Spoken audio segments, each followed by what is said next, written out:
हमारे साथ अभी हिसार लोकसभा क्षेत्र के निगरानी कमेटी के जिला संयोजक मनदीप मलिक जी हैं, लोकसभा क्षेत्र हिसार के। मलिक जी, सबसे पहले बरवाड़ा में आपका मैं हार्दिक स्वागत करता हूं। और बरवाड़ा में आपने जो सभी भाजपा कार्यकर्ताओं की जो मीटिंग ली, उसका मुख्य उद्देश्य बताइए सर।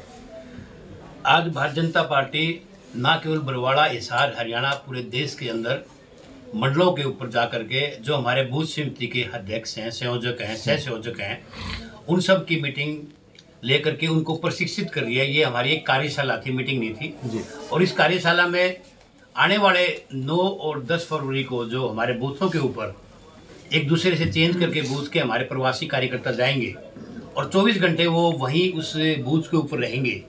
सुबह 9 बजे 9 तारीख से लेकर के 10 तारीख की सुबह 9 बजे तक वहीं पर काम करेंगे। इसमें मुख्य कई बिंदु हैं। वहाँ लोगों से मिलना, नव मतदाता से मिलना, जिन लोगों को सरकार में बिना खर्ची पर्ची के नौकरियां मिली है, अनेकों लाभ मिले हैं, उज्ज्वला योजना मिली है, अनेकों मकानों के लिए पैसे मिले हैं, गरीबों के लिए अनेक योजनाएं जो हमारे देश के प्रधानमंत्री नरेंद्र मोदी और मुख्यमंत्री मनोहर लाल जी ने सरकार के द्वारा दी गई हैं, उन सब लोगों से संपर्क करना।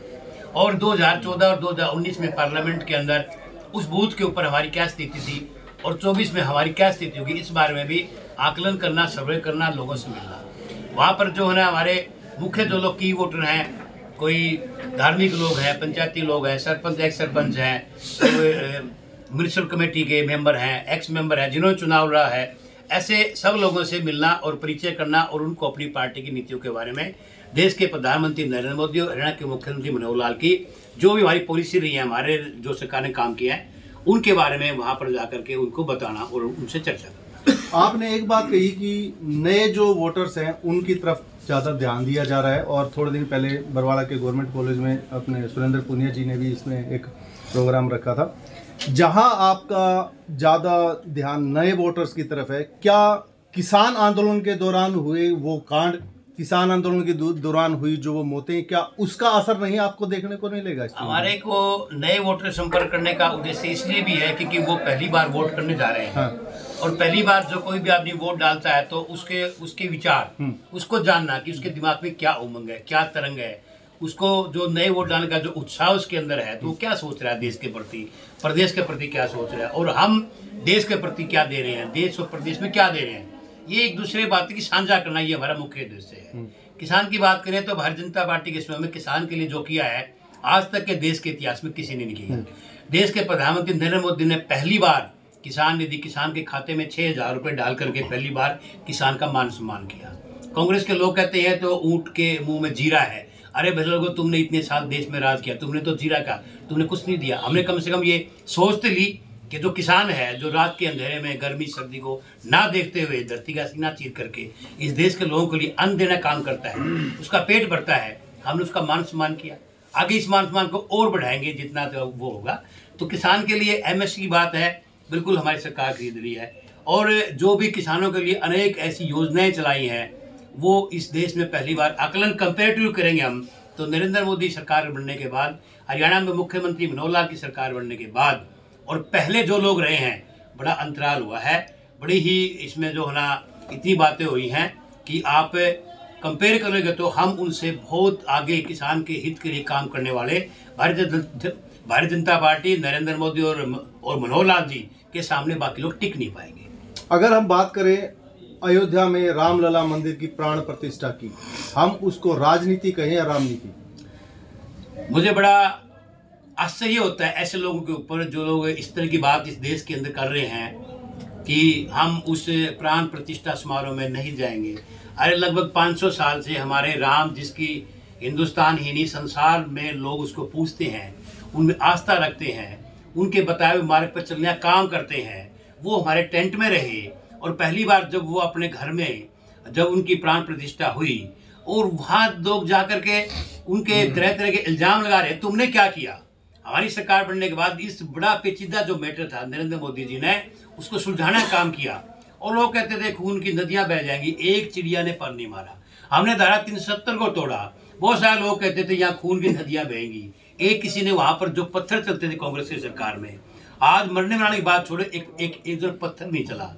आज हमने जो देश के लिए, और मेरा सौभाग्य है कि हमारी पीढ़ी ने ये सब देखने को मिला। राम को अपने घर में विराजमान होते हुए देखा। इस देश में दो संविधान को टूट करके हमने इस देश को एक करने का 370-35 हो तोड़ करके इस देश में एकीकरण करने का जो हमने जो सपना था कि जो एक देश में दो विधान दो संविधान नहीं चलेंगे, जो हमारा मूल मंत्र था बीजेपी का, उसने हमने पूरा किया और सब चीज़ें ठीक चल रही हैं। तो मैं तो कहता हूँ कि हमारे जो युग है, हमारी जो पीढ़ी है, हमारे बुजुर्ग, हम और हमारे छोटे बच्चे हैं, ये तो 3 पीढ़ियाँ 4 पीढ़ियाँ इकट्ठी हैं। इससे बड़ा सौभाग्य हो नहीं सकता कि इस देश के प्रधानमंत्री नरेंद्र मोदी की सूझबूझ की वजह से हमारा जो वातावरण है सब धर्मों के अंदर बिल्कुल ठीक ठाक चल रहा है। कहीं कोई आज कहीं पर कर्फ्यू नहीं हो रहा है, आज की धार्मिक उन्माद नहीं हो रहा है, आज की धार्मिक झगड़े नहीं होते हैं।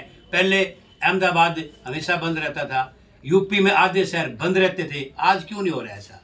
क्योंकि आज देश के प्रधानमंत्री ने सब धर्मों का एक किस्म से एकीकरण का काम किया, सब धर्मों को समझाना का काम किया, सब लोगों को बिठा करके उनके लिए नीतियाँ बनाई। तो आज सब लोग खुश हैं, कोई नाराज नहीं है।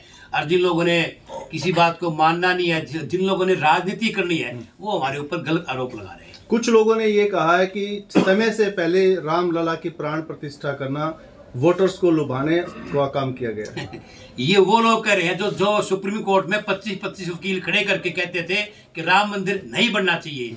जिन लोगों ने सुप्रीम कोर्ट में रोड़े अटकाए, ये कांग्रेस पार्टी के बड़े बड़े नेता थे, वहां पर वकील जो थे वो खड़े हुए थे इसके खिलाफ। वो ये कैसे बर्दाश्त करेंगे कि इस देश के अंदर हमारे जो हिंदू संस्कृति है, आज लगभग अनेक देशों के अंदर जो हमारे हिंदू धर्म के लोग हैं, आस्था रखते हैं, आज उनका जो भगवान राम है वो अपने घर में प्राण जो प्रतिष्ठा उसकी हुई है, वो कैसे लोग पचाएंगे इस बात को? आज की अगर बात करें तो आज जो भारतीय जनता पार्टी के कार्यकर्ताओं की जो आपने मीटिंग ली है, ये कहें कि भारतीय जनता पार्टी जड़ों से दोबारा मजबूत होकर 2024 में उतरेगी। भारतीय जनता पार्टी जड़ों से पहले भी मजबूत थी, तभी हमने 2014 में बहुमत की सरकार बनाई, 2019 में भी मजबूत थी, हमने पार्लियामेंट की सीटें बढ़ाई, और 2024 में भी हम 370 जैसे देश के प्रधानमंत्री लोकसभा में बड़ी जिम्मेदारी से कहा था बीजेपी जाएगी, और एनडीए के हमारे सहयोगी दोनों के साथ मिलकर के हम 400 से प्लस सीट आगे लेकर के जाएंगे। इसमें कोई शक नहीं है। कांग्रेस और दूसरे जो लोग विपक्ष के लोग हैं बौखला चुके हैं। ये इंडी नाम का गठबंधन था वो टूट चुका है। कहीं बंगाल भाग रहा है, कहीं उत्तर प्रदेश भाग रहा है, कहीं कोई भाग रहा है, कहीं कोई भाग रहा है। तो ये तो वो कहते हैं ना, वो भानुमती का जो कुंबा जोड़ा था, रोड सारे टूट टूट के भागे, ये कुछ नहीं है। और जो कांग्रेस के लोग जो कहते हैं कि ये सीटें कैसे हैं, अरे तुम 40 पार ही कर लेना, हम तो 400 पार करेंगे, और दावे से ठोक के कहते हैं। बरवाड़ा मंडल के इन जो सैकड़ों कार्यकर्ता के दम के ऊपर कहते हैं कि हम जहाँ बैठे हैं वहाँ से हम पार्लियामेंट के अंदर बहुत तगड़े मतों से पहले से विजेता जीत के जाएंगे, और इस देश के अंदर 400 पार का आंकड़ा एनडीए गठबंधन और 370 बीजेपी 100% पहुँचा के जाएंगे, और कांग्रेस 40 पार करने नहीं जा रही है। मतलब आप ये कहना चाह रहे हो कि अब की बार लहर नहीं सुनामी आएगी? आप इसको कुछ भी कहते हैं, सुनामी कहो, ज्वार भाटा कहो, नरेंद्र मोदी का लोगों के प्रति प्यार कहो, 140 करोड़ लोग चाहे वोट नहीं देते हो, लेकिन मुझे एक बात का दावा है, जो लोग नरेंद्र मोदी के चाहे वोट नहीं दे रहे हैं, फिर भी वो प्यार नरेंद्र मोदी से करते हैं। वो कई मजबूरी करते हैं, हम तो इस पार्टी से बंधे हुए हैं, हम तो यूँ बंधे हुए हैं, पर कहते हैं हमें गर्व है, हमें फख्र है कि पहली बार इस देश के अंदर एक 56 इंच छाती वाला एक प्रधानमंत्री मिला, जिसके सामने संसार के देश नतमस्तक होते हैं, चाहे अमेरिका हो, चाहे ऑस्ट्रेलिया हो, चाहे जापान हो, चाहे कनाडा हो, और चाहे रूस हो। सारे के सारे लोग जब भी कोई समस्या संसार में आती है तो देश के प्रधानमंत्री नरेंद्र मोदी की तरफ देखते हैं। और मुझे कहते हुए बड़ा फख्र है, जब यूक्रेन युद्ध हुआ तो सब देशों ने हाथ खड़े कर दिए थे। पाकिस्तान के भी जो लोग वहाँ थे वो भी तिरंगा लेकर के जब वहाँ से निकले तो युद्ध रुक गया था। इससे बड़ी बात हमारे लिए फख्री क्या हो सकती है कि विदेश के लोग तिरंगा लेकर के जो यूक्रेन युद्ध था उसमें से निकले और युद्ध रुक गया था। कांग्रेस के पीछे ईडी क्यों लगा रखी है भाजपा ने? ईडी कांग्रेस के पीछे नहीं लगा रखी है। जिन लोगों ने देश को लूटा है, उसे कोई भी है, उनसे माल वापस ले रहे हैं। देश की जनता का पैसा है लूट के, अब उनकी धीरे धीरे गिनती आ रही है, वो बौखला रहे हैं। और वो कहते हैं ना, चोर मचाए शोर। कांग्रेस के लोगों का ये हाल है। अगर वो भाजपा में आ जाए तो वो शुद्ध हो जाते हैं गंगा में जैसे। ऐसा कुछ नहीं है। कौन भाजपा है जिससे शुद्ध नहीं हुआ? आप एक चीज बताओ, आप पार्टी के संयोजक हैं, वो जेल में भेजे हैं, हमने भेजे हैं, क्या कोर्ट ने भेजे हैं? फिर तो आप कोर्ट को मानना छोड़ दो। Supreme court, high court, lower court है, हमने थोड़ी सिसोदिया को जेल में भेजा है, संजय सिंह को हमने थोड़ी जेल में भेजा है। और अब केजरीवाल जी की बारी आने वाली है, हम थोड़ी बेच रहे हैं। एक तरफ आप संविधान की शपथ लेके बात करते हो और दूसरी तरफ कहते हो कि हम ये बीजेपी कर रही है। ये बीजेपी नहीं कर रही है, ये कोर्ट कर रही है, माननीय न्यायालय कर रहे हैं। केजरीवाल जी ने तो ये भी कहा है कि भाजपा मेरे को कह रही है भाई मेरे को भाजपा में शामिल कर हो जाओ, आप अपनी पार्टी छोड़ के कुछ नहीं अपनी करे। केजरीवाल जी के पास कोई मुद्दा नहीं है, कोई बात नहीं है। लोग लुभावने बातें करते थे, फ्री रेवड़ियां बांटने का जो बात करके लोगों को बरगला रहे थे, वो फेल हो चुके हैं। एक एक करके उनके नेता अंदर जा रहे हैं। ये कल जो सिंचाई घोटाला हुआ है, करोड़ों रुपए का, उसके अंदर जो ये माल सामने आ रहा है, ये क्या उनकी करतूत सामने आ रही है। Thank you so much sir, thank you. धन्यवाद और जी। तो कुछ है?